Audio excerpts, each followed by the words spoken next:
Assalamualaikum warahmatullahi wabarakatuh. Saya Arya Iswara, MSc Med PhD, dosen program studi Magister Ilmu Laboratorium Klinis Pasca Sarjana Universitas Muhammadiyah Semarang. Video ini kami buat sebagai pernyataan diri dalam unjuk kerja Tridharma Perguruan Tinggi atau PDD UKT-PT tahun 2025. Mata kuliah yang saya ajar dalam video ini adalah mata kuliah Sitohisto Teknologi Lanjut pada semester genap tahun 2024-2025 dengan bobot 2 SKS. Untuk deskripsi singkat dari mata kuliah ini adalah mata kuliah ini merupakan mata kuliah yang memberikan pengetahuan dan kompetensi yang diharapkan agar lulusan mampu untuk membandingkan tentang konsep-konsep dasar tentang identifikasi sel, jaringan manusia, baik yang normal maupun abnormal, serta dapat mengisolasi, memproses, dan mewarnai jaringan atau sel sehingga dapat diidentifikasi dengan jelas dan tepat. CPMK dari mata kuliah ini adalah mahasiswa mampu menjelaskan, melaksanakan, membandingkan, menyimpulkan, dan merencanakan metode pembuatan serta jaminan mutu preparat sel dan jaringan dengan pewarnaan rutin, khusus, in situ hibridisasi, dan imunohistokimia.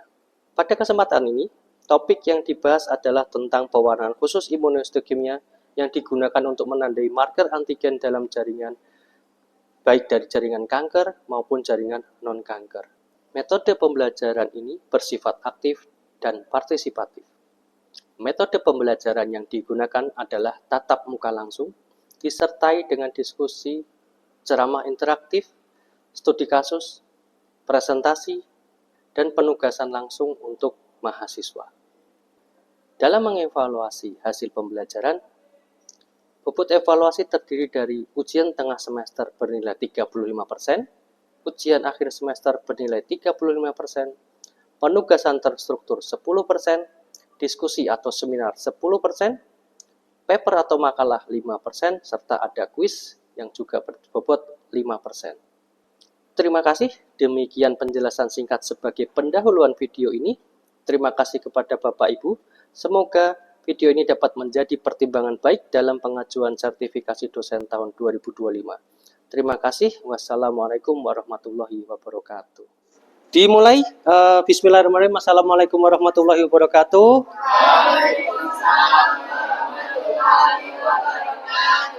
Untuk hari ini kembali lagi bertemu dengan mata kuliah Sitohisto Teknologi Lanjut. Dan sebelum memulai perkuliahan, marilah kita berdoa menurut agama dan kepercayaan masing-masing. Berdoa mulai.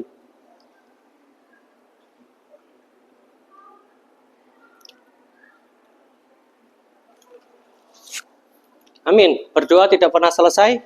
Untuk yang selanjutnya, kemarin kita sudah membahas tentang histokimia, sudah membahas tentang pewarnaan khusus di histokimia. Selain pewarnaan rutin HE atau hematoxilin, sekarang kita menuju ke pewarnaan khusus, pewarnaan rutin yang lebih advance, yaitu imunohistokimia, yang akan selalu Anda gunakan biasanya ketika nanti di riset penelitian untuk tesis Anda.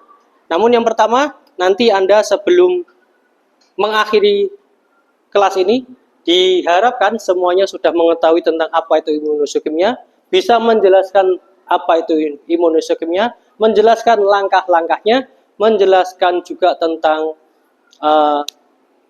dari tiap-tiap tahap fungsinya untuk apa, serta yang paling utama adalah Anda mengetahui tentang troubleshootingnya. Karena Anda sudah magister, nanti kalau misalkan bekerja di laboratorium, mungkin yang junior-junior Anda, mungkin yang dari lulusan D3 atau D4, ketika bingung, ketika ada masalah apa di dalam pewarnaannya, nanti mungkin bisa bertanya pada Anda, seperti itu. Untuk yang pertama, di pengertiannya, histokimia merupakan awalan sebelum imunohistokimia. Di sini dikatakan histochemistry is a science that combines the techniques of biochemistry and histology. Jadi, hanya menggunakan kombinasi antara biokimia dan histologi, menggunakan hubungan antara jaringan dan biokimia. Selanjutnya, yang lebih advance yang akan kita pelajari hari ini adalah tentang imunohistokimia, sehingga nanti merupakan gabungan dari imunologi dan histokimia. Oleh karena itu nanti seperti yang dituliskan di sini, immunology is a science that deals with immune system. Jadi nanti ada immunity and immune response. Ketika dihubungkan dengan histologi, nanti berarti ada immunohistochemistry, sehingga nanti bisa dikatakan merupakan the localization of known antigen in tissue by utilizing antibodies. Sehingga nanti gampangannya adalah ketika Anda sudah mengetahui antigen target, Anda bisa memeriksanya menggunakan pewarnaan imunohistokimia. Karena Anda tahu sendiri, imun, kalau ketika Anda belajar imunologi, pasti ada hubungan antara imun, antara antigen dan antibodi. Sehingga antigen yang Anda maksud ini nanti adalah dari si kankerkah mungkin, atau molekul atau marker yang ini Anda teliti atau Anda cari di jaringan. Sehingga nanti butuh antibodi, oleh karena itu ada namanya immunohistochemistry. Sebagai awalan, Anda pasti ketika mau menggunakan pewarnaan immunohistokimia ini harus berawal dari slide yang sudah Anda persiapkan. Jadi untuk pekan yang awal dulu kita sudah belajar tentang bagaimana cara membuat slide ini. Nah, di situ Anda persiapkan sampai menjadi potongan parafin. Jadi Anda buat potong gross, dehidrasi, tisu processing, intinya sampai ke blok. Blok Anda potong pakai mikrotom, dan potongan mikrotom dia agak spesial. Kalau yang pengecatan histologi kemarin sekitar 5 mikrometer kan ya, bisa 4, bisa 5, bisa 6. Tetapi kalau yang di bagian ini, di bagian immunohistokimia, nanti dia bisa sampai 2 mikrometer karena tergantung dari kebutuhan adanya antigen seberapa tebal, seperti itu. Yang menjadi perhatian lagi di sini, chart slides provide adhesion to tissue section.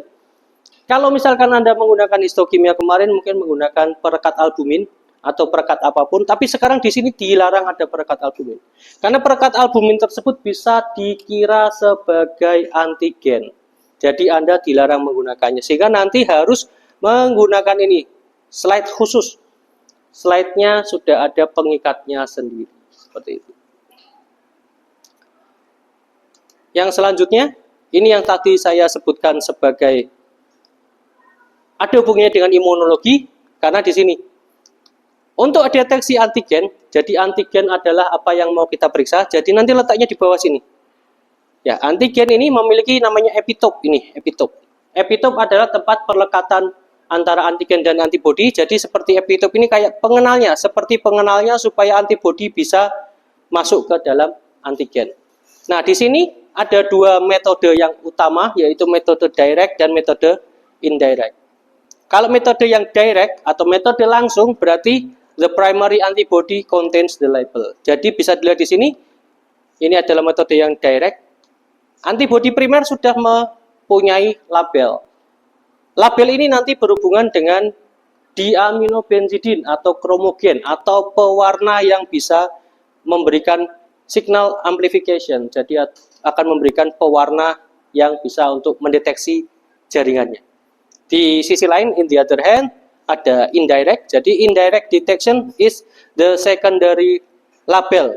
Antibody secondary is label. Jadi butuh dua antibody. Bedanya kalau direct dia hanya butuh satu antibody. Kalau indirect jadi ini antigen, ada antibody primer. Antibody primer harus dikenali oleh antibody sekunder. Nah, dari situ nanti Anda bisa melihat ada kelebihannya masing-masing. Bisa dilihat kelebihannya nanti kalau misalkan yang metode direct, kelebihannya adalah nanti karena antibody langsung berikatan dengan antigen, atau di sini label antibody reacts directly with antigen in tissue section. Karena dia langsung, maka namanya single step method. Metode satu langkah. Di sini keuntungannya adalah ini, short and quick. Jadi waktu yang Anda butuhkan untuk melakukan pemeriksaan ini lebih cepat, lebih efektif. Namun karena si antibodinya ini langsung berikatan dengan label, labelnya tidak bisa banyak, sehingga nanti dia menjadi insensitif atau kurang sensitif. Insensitive due to a little signal amplification. Jadi bisa dilihat di sini amplifikasi sinyalnya cuma satu. Berbeda dengan antibodi yang sekunder seperti tadi digambar, labelnya bisa nanti jadi banyak berikatan bertumpuk-tumpuk sepanjang mungkin. selama nanti ada ikatannya. Jadi indirect method, unlabeled primary antibody reacts with antigen. Jadi antibody pertama akan berikatan dengan antigen. Antibody pertama nanti harus dikenali oleh antibody kedua, sehingga nanti the labeled secondary antibody reacts with the primary antibody. Jadi antibody primer akan berikatan dengan antibody sekunder. Jadi syaratnya berlapis-lapis. Anda harus mengetahui antibody mana yang bisa berikatan dengan antigen. Lalu antibody sekunder ini, antibody sekunder mana yang bisa berikatan dengan antibody primer. Nah, dari situ langkah-langkahnya yang bisa Anda lihat di sini, the main step of immunohistochemistry. Awalnya dari tisu sampel seperti tadi, dari potong gross, dari kamar bedah, potong gross, lalu melalui processing jaringan, mengalami deparafinasi, rehidrasi, dan kawan-kawan, akhirnya sampai ke tahap pemotongan dengan mikrotom, sama dengan pewarnaan histokimia. Jadi mulai dari dicelupkan ke silen atau silin atau silol, untuk menghilangkan parafin. Jadi proses sama, masih deparafinasi. Yang membedakan adalah setelah deparafinasi, mereka masih sama sampai ke tahap yang di alkohol ini, sampai di tahap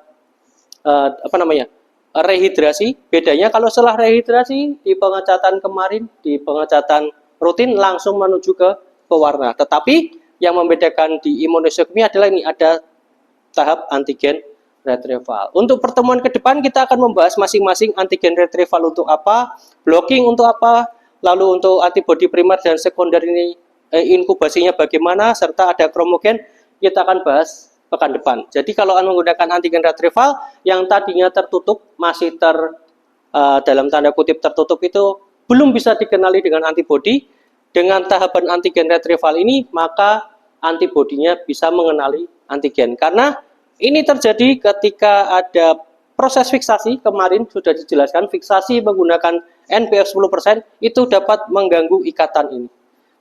Ketika ikatannya terganggu, maka antigennya, susunan proteinnya berubah. Ketika susunan protein berubah, maka antibodi tidak bisa mengenali. Jadi seperti imunologi juga, ketika antigen pasti dikenali oleh antibodi yang spesifik.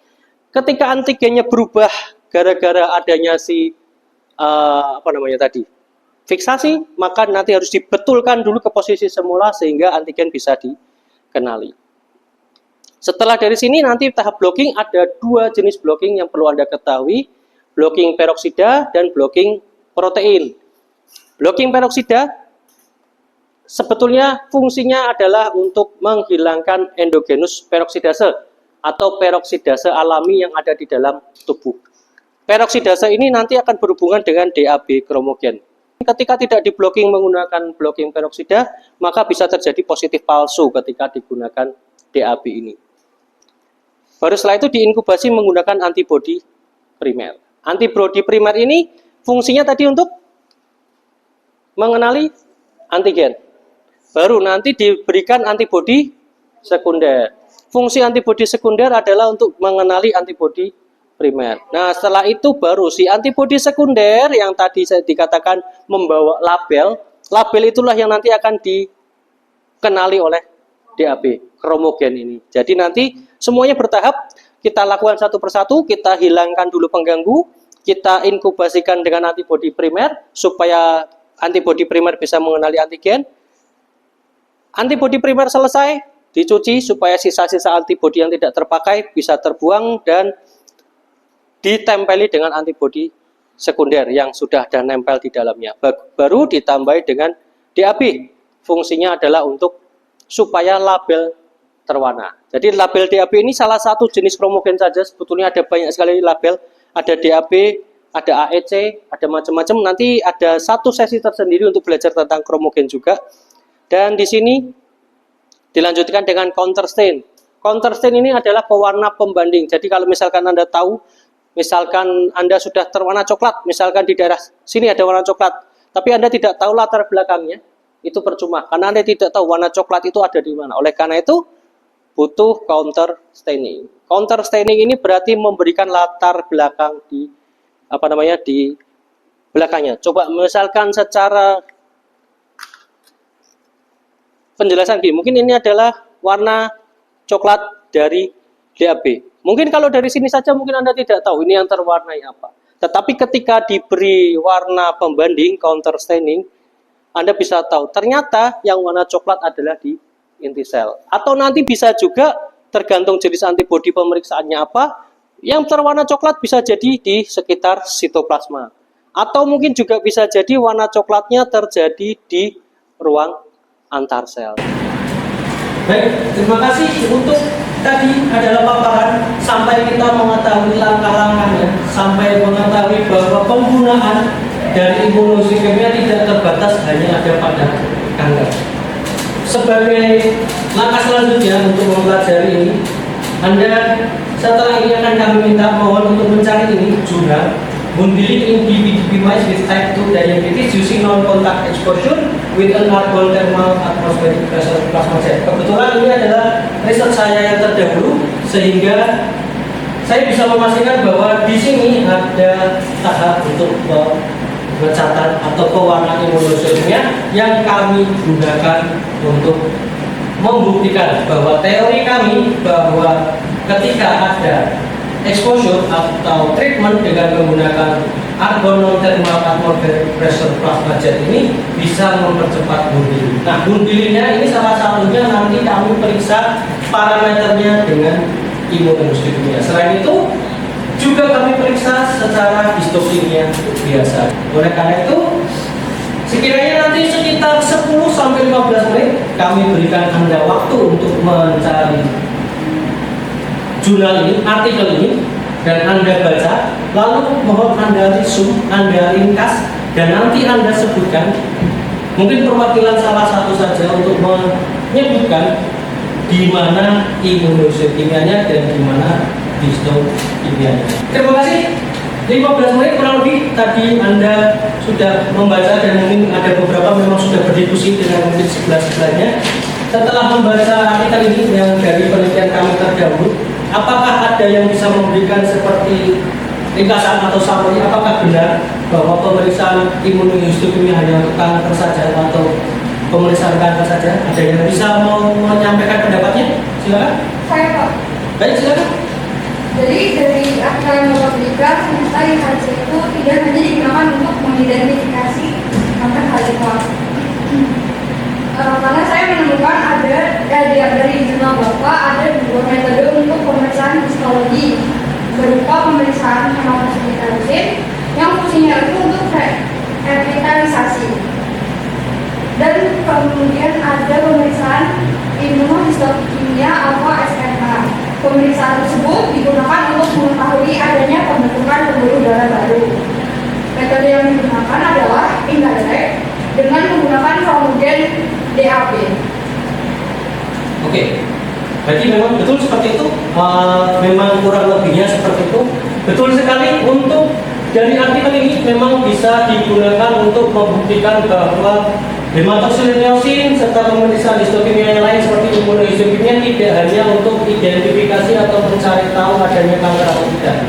Di bagian sini, ya di bagian hasil mungkin Anda sudah melihatnya. Maaf izin terlalu panjang turun ke bawahnya.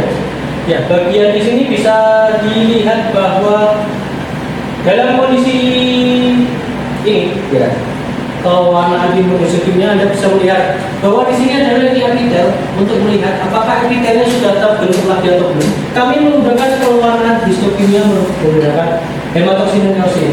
Jadi bisa dilihat, mungkin kalau di tempat Anda mungkin Anda bisa zoom lagi bahwa terlihat di sini ketika menggunakan penanganan atau treatment dengan plasma bisa berbeda dengan yang tanpa plasma. Bisa lihat ini yang hanya menggunakan natural healing atau menggunakan penyembuhan tanpa treatment apapun, bisa lihat epitelnya masih ada yang berongga, epitelnya belum terbentuk di hari ke-7. Tetapi ketika ada penggunaan di plasma, treatment menggunakan plasma, ya seperti ini, yang paling atas ini ya, yang plasma bisa lihat hari ke-7 dia sudah sampai ke tengah-tengah pembentukan luka. Tetapi ketika kondisi diabetes hanya mengandalkan natural healing, beda dengan yang di atas tadi, dia sudah terbentuk karena dia bukan bersifat diabetes. Tetapi kalau ada kelainan diabetesnya, bisa lihat epitelnya masih seperti di start titik awal, belum ada pembentukan di hari ke-7. Sampai ke hari ke-21 bisa dilihat masih banyak yang belum tercover oleh epitel. Berkebalikan dengan yang sudah diberi peraturan plasma. Epitelnya dari ujung ke ujung sudah mulai menutup. Jadi bahasanya gampangnya lukanya sudah menutup. Itu yang menjadi keuntungan. Oleh karena itu benar kita bisa membuktikan bahwa tidak hanya kanker, termasuk penyembuhan luka bisa menggunakan ujinya untuk mengetahui apakah bisa berhasil atau tidak. Yang selanjutnya ini betul sekali tadi menggunakan alpha SNE. Alpha SNE itu salah satu marker yang bisa digunakan untuk mencari tahu adanya pembuluh darah baru atau tidak. Di sini untuk zoom sebentar di sini ya mungkin bisa dilihat di bagian apa gambarnya jadi kurang jelas. Di bagian titik merah yang ada panah merahnya, ada gambar bulat-bulat. Ini adalah pembuluh darah baru. Dengan menggunakan plasma dan tikus normal bisa dilihat. Ini yang tanpa plasma jumlahnya sangat sedikit, tetapi kalau misalkan dengan plasma jumlahnya semakin banyak pada hari yang sama, sehingga seperti kita ketahui kalau tanpa plasma nanti jumlahnya sedikit, dengan plasma jumlahnya banyak, bisa dikasih tahu kepada semuanya bahwa ketika ada pembuluh darah baru, maka nutrisi oksigen semuanya bisa membantu untuk penyembuhan luka. Karena nanti luka pasti butuh nutrisi, butuh oksigen untuk membuat dirinya seperti semula, tertutup seperti sedia kala. Sehingga semakin banyak pembuluh darah baru, diindikasikan suplai nutrisinya semakin lancar daripada yang tidak ada pembuluh darah baru. Seperti itu. Baik, terima kasih. Untuk kelanjutannya setelah kita diskusi tadi, ada materi terakhir untuk tentang tadi yang sudah advance. Anda kan nanti sudah jadi advance. Kita akan mempelajari tentang troubleshooting. Troubleshooting di pewarnaan imunohistochemia dibagi menjadi dua jenis saja, paling banyak. Pewarnaannya yang lemah atau mungkin tanpa ada pewarnaan yang terbentuk, dan yang kedua adalah kemungkinan pewarnaannya malah terlalu over atau over staining. Untuk troubleshooting ini misalkan ternyata ketika dirasa deparafinasinya kurang, berarti kan masih ada lilin-lilin menutup, maka Anda harus memperbaikinya dengan deparafinasi dengan silen yang baru dan waktu yang lebih lama. Karena mengapa kok silen baru? Biasanya kan ada seri pemeriksaan yang sebelumnya ada menggunakan silen, masih digunakan lagi. Sebetulnya tidak apa-apa, tetapi akan lebih baik lagi kalau menggunakan silen yang fresh. Dan yang selanjutnya ada banyak sekali. Mungkin di sini Anda bisa lihat ada gara-gara antibody concentration-nya terlalu lemah, terlalu rendah, sehingga antigen yang terikat jadi ikut sedikit. Biasanya ini karena dilution atau pengenceran. Kan antibody datang dalam bentuk masih kental, masih sangat banyak, Anda maka harus mengencerkannya. Nah, ketika mengencerkannya, Anda mungkin perlu yang namanya optimasi. Tetapi biasanya Anda tidak akan bingung untuk optimasi ini harusnya bagaimana. Optimasi ini biasanya nanti sudah ada di saran dari kitnya, pasti kan memberikan kertas isinya protokol termasuk berapa dilusinya atau pengencerannya 1 banding berapa. Jadi Anda tidak perlu takut. Bisa juga karena inkubasinya terlalu sebentar atau kurang lama, sehingga masih butuh waktu antigen untuk menempel di antibody atau sebaliknya, dan seterusnya. Ada juga ini, kalau yang masih ada kelemahan, biasanya mungkin gara-garanya ini, dan kita ke yang overstaining. Warnanya malah terlalu kontras, terlalu cerah atau terlalu pekat. Nah, di sini mungkin bisa jadi antibody konsentrasinya terlalu tinggi. Anda harusnya mungkin 1:200, Anda malah masih 1:150 atau 1:100, sehingga nanti antibody yang terlalu pekat ini menyebabkan ya warnanya saling menempel. Mungkin satu antigen ditempeli 2 antibody, kan jadi nanti labelnya terlalu banyak. Ketika label yang banyak itu nanti bisa menyebabkan adanya warna yang berlebihan. Ada juga tentang waktu yang terlalu lama inkubasinya, ya mungkin standarnya kan sekitar 3-4 jam, namun karena Anda mungkin ada kesibukan pas bekerja, sedang diminta untuk mulai processing jaringan yang lain lagi, yang ini seperti tertinggal sebentar, itu sebetulnya tidak begitu masalah. Tetapi kalau misalkan dianggap terlalu lama sampai 8 jam kan nggak mungkin. 3-4 jam itu normalnya, jadi nanti Anda tinggal mengurangi waktu inkubasi. Termasuk juga temperatur dan substrat. Ya, substrat ini tadi Si kromogen juga ada pengencerannya. Kromogennya diencerkan oleh si substrat ini. Jadi ketika substratnya terlalu pekat dan terlalu lama, nanti warna coklatnya juga akan terlalu terang. Yang terakhir ini mungkin sepele, tetapi yang paling berpengaruh apabila potongannya tiba-tiba mengering. Maksudnya mengering itu setelah Anda potong dengan mikrotom, parafin dihilangkan, Anda biarkan di suhu ruang, nanti kan dia mengering. Tidak boleh, apalagi nanti sudah sampai tahap kerehidrasi, itu harus selalu berlanjut, jangan ditinggal di ruangan. Sehingga nanti hindari potongan sampai kekeringan. Jadi terus dijaga kelembabannya. Misalkan mau ditinggal, boleh. Apalagi ditinggal ketika waktu inkubasi. Ini dibolehkan oleh si kit dari perusahaannya, pembawanya, atau mungkin dari penyedianya seperti Epcam, Leica, atau yang lain-lain. Pasti juga menyarankan, misalkan waktu kerja Anda sampai jam 4. Ternyata sampai jam 6 kok belum selesai inkubasinya, Anda boleh tinggal semalaman. Dengan catatan bukan di suhu ruang, tetapi di suhu refrigerator, di suhu kulkas. Jadi Anda masukkan kulkas dan dijaga kelembabannya. Menjaga kelembabannya gampang, tinggal Anda kasih tisu yang dibasahi, nanti dia di situ tetap basah sehingga jaringan tidak mengering kayak gitu. Jadi incubation time was too long sebetulnya bisa, tetapi kalau misalkan di suhu ruang. Tetapi kalau misalkan sekali lagi dimasukkan ke refrigerator, kulkas, ingat ya kulkasnya bukan freezer. Kalau freezer kan di bawah 4 derajat, kalau ini disarankan 4 derajat. Nanti di situ dia tinggal inkubasi, Anda tinggal semalaman pun tidak masalah. Setelah itu Anda cuci dan seterusnya, Anda lanjutkan protokolnya juga bisa. Oke, untuk yang selanjutnya, ya sebelum mengakhiri untuk perkuliahan hari ini, mungkin kami berikan tugas seperti biasa, ya supaya Anda ada belajar mandirinya. Tugasnya kurang lebih seperti tadi.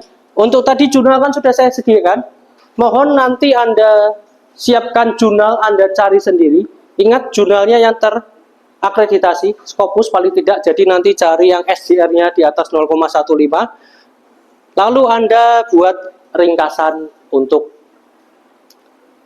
pekan depan mungkin ya, semoga waktunya cukup. Jadi ada buat ringkasannya seperti tadi, mungkin diketahui ini menggunakan antibodi apa, untuk memeriksa apanya, dan mungkin ada pemeriksaan histologi yang lain atau histologi yang lain atau tidak. Ada pertanyaan untuk tugas pekan depan? Pak, Oke. bertanya reviewnya dalam bentuk apa? Oke, untuk review atau resumenya, silakan nanti Anda bentuk dalam PowerPoint. Jadi Anda sertakan, Anda downloadkan itu si PDF dari artikelnya, lalu Anda sertakan judulnya di review Anda, baru Anda dalam bentuk PowerPoint Anda jelaskan satu persatu, isinya tentang apa, penulisnya siapa, apa saja pewarnaannya, fungsinya untuk apa, dan seterusnya gitu. Dan dari PowerPoint itu nanti sebelum perkuliahan pekan depan untuk materi yang antibody primer, nanti Anda presentasikan dulu mungkin perwakilan 1 atau 2 mahasiswa sebelum memulai perkuliahan pekan depan. Oke? Baik.